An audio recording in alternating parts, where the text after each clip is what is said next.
Monster Hunter Wilds is just around the corner, and I started to play Monster Hunter Rise while waiting for Wilds. I just couldn't handle my excitement for Wilds and wanted to get back to this amazing series. After playing like 500 hours of Monster Hunter World and Iceborne, I was excited for Rise but couldn't play it because at the time it was a Switch exclusive game. I tried the demo when it came to PC for about 20 minutes, so I basically didn't have any experience with this game until now. I saw that it was added to the PlayStation Plus catalog of games a while ago and I said, you know what? This is the time. I was craving for more Monster Hunter and I was very excited for Wilds, so while waiting for the main event, let's have fun in Rise. This is for my fellow hunters!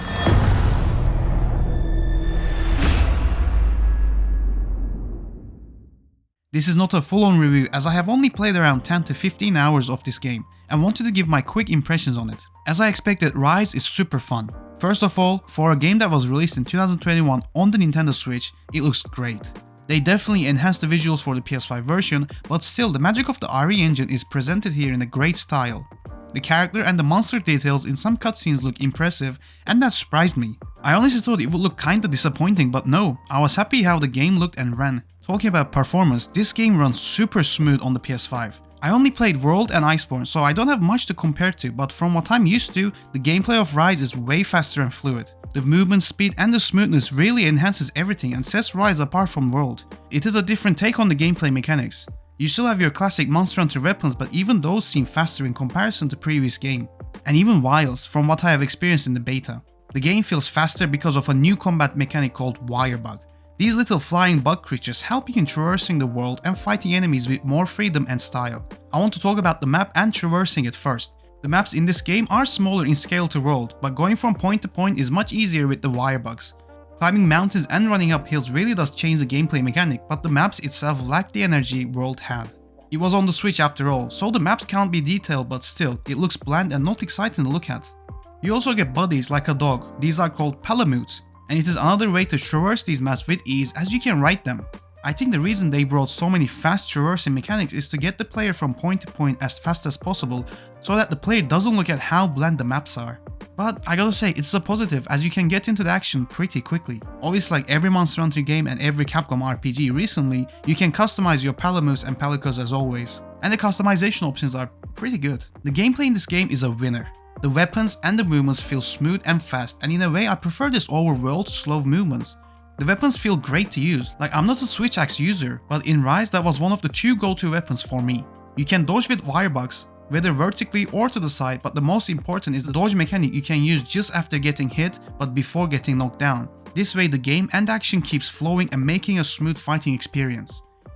These were the elements I absolutely loved about this game. What I didn't love and thought World did better was the impact. The hits and the impact feel less powerful compared to World. By being faster, we lost how impactful these hits land. Still, this is what makes Rise different from World. I heard this is similar to how the old Monster Hunter games played, but I'm not sure if that's true as I haven't played them before. The main hub is smaller and more streamlined compared to World, and it makes for an easy to travel experience. The main hub area in World was big and cluttered. So having a smaller one in Rise feels better to navigate, but I do miss how alive the hub in World felt. This is where you will accept quests and play multiplayer. The multiplayer experience was so fun for me as well. Fighting these monsters with other people heightened the gameplay. After each story mission, I kept going back to playing with other people. Now, the monsters.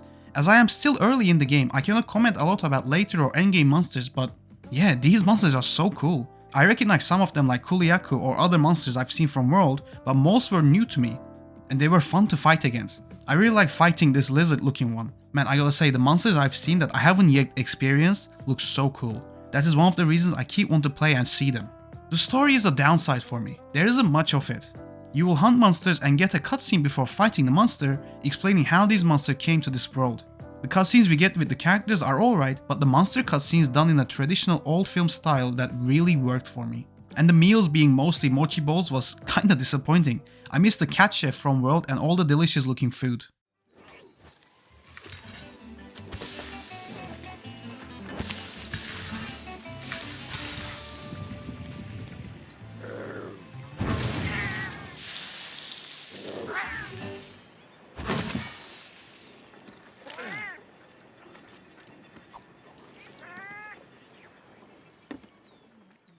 But from the looks of it, we will get that in Wilds. So overall, from what I've played, Monster Hunter Rise was a very fun time.